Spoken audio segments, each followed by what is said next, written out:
देखिए, IMF से कर्जा लेना कोई इतना बड़ा इशू नहीं है, बड़े बड़े मुल्कों ने लिया है, हालात के ऊपर आप रहते हो। लेकिन आप जब तक अपने बिजनेस को प्रमोट नहीं करोगे, आपके प्रॉब्लम सॉल्व नहीं होंगे। आप किसी से कर्जा लें या नहीं लें, ये इतना बड़ा इशू नहीं है। आपके बिजनेसमैन को आपको प्रमोट करना पड़ेगा, आपके बिजनेसमैन को सपोर्ट करना पड़ेगा, अदरवाइज आपके पास दूसरा कोई ऑप्शन नहीं है कि आपका मुल्क तरक्की करे। प्रमोट किस वे में बोल रहे हैं? मैं बताता हूँ आपको। देखिए, आपने नरेंद्र मोदी का नाम सुना? बिल्कुल। इसको, ये प्राइम मिनिस्टर कैसे बना?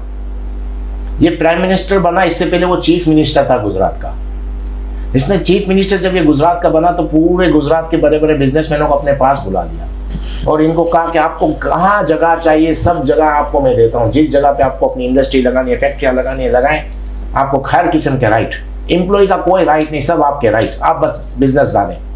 बिजनेसमैनों को इतना सपोर्ट किया इसने, वहाँ का बिजनेस कहाँ से कहाँ पहुँच गया। वही वजह से तो वो प्राइम मिनिस्टर बना। तो मकसद कहने का ये है कि आप अपने मुल्क की तरक्की का चाहते हो, आपने अपने बिजनेसमैन को सपोर्ट करना है, उनको इंकरेज करना है, उनको स्पेस देनी है।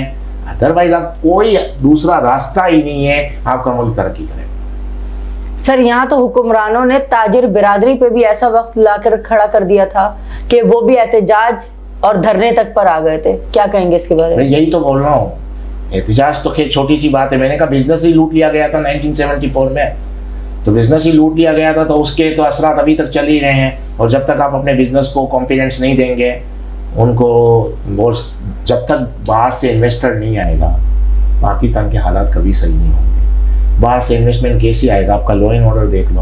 और सबसे बड़ी सितम जरीफी तो ये है, आपका डॉलर एक जगह पे रुकता नहीं है। ये चीज मुझे बताए, दुनिया का कौन सा बिजनेसमैन आपके मुल्क में आके इन्वेस्ट करेगा? और जब आपके मुल्क में इन्वेस्टर नहीं आएंगे बाहर से, आपके मुल्क के हालात इससे भी खराब होंगे।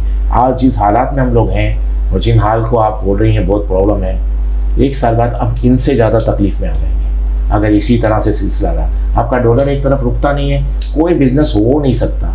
किसी को पता ही नहीं है कि मैं किस तरह माल बेचूं। मैं आपको एक एग्जांपल देता चाहूँ। एक छोटा सा भी जनरल स्टोर, सुपर स्टोर भी होता है ना, उसके एक सेल्फ में समझो 50 पीस पड़े हुए हैं, 50 पीस पड़े हुए किसी भी प्रोडक्ट में।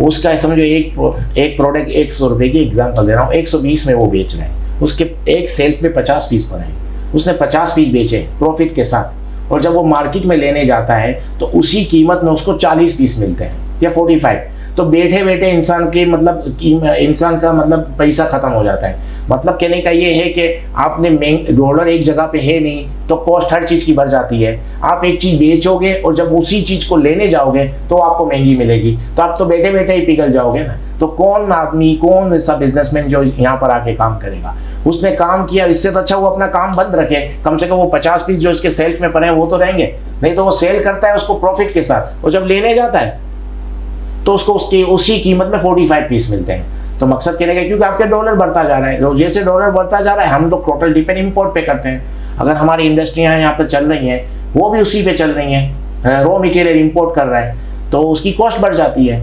तो आप हमारा जब तक हम डॉलर को एक जगह फिक्स नहीं कर पाएंगे, वो 225 हो के 250 हो, पाकिस्तान का कोई फ्यूचर नहीं है।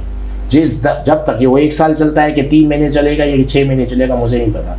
जब तक हम डॉलर को एक जगह फिक्स नहीं करेंगे, इकोनॉमिकली हम बहुत खत्म हो जाए, बिल्कुल जीरो हो जाएंगे, बिजनेस खत्म हो जाएगा। 1-1.5 सालों के अंदर, 1-1.5 साल में आपके अपने बिजनेस में कितने उतार चढ़ाव आए? मैं यही तो बता रहा हूँ आपको कि अगर मेरे जैसा बाहर से आता है एक बिजनेसमैन और अपना पैसा यहाँ ट्रांसफर कर रहा है और कुछ अरसे बाद तो वो उसी जितना लाया होता है उतना भी नहीं बेच पाता।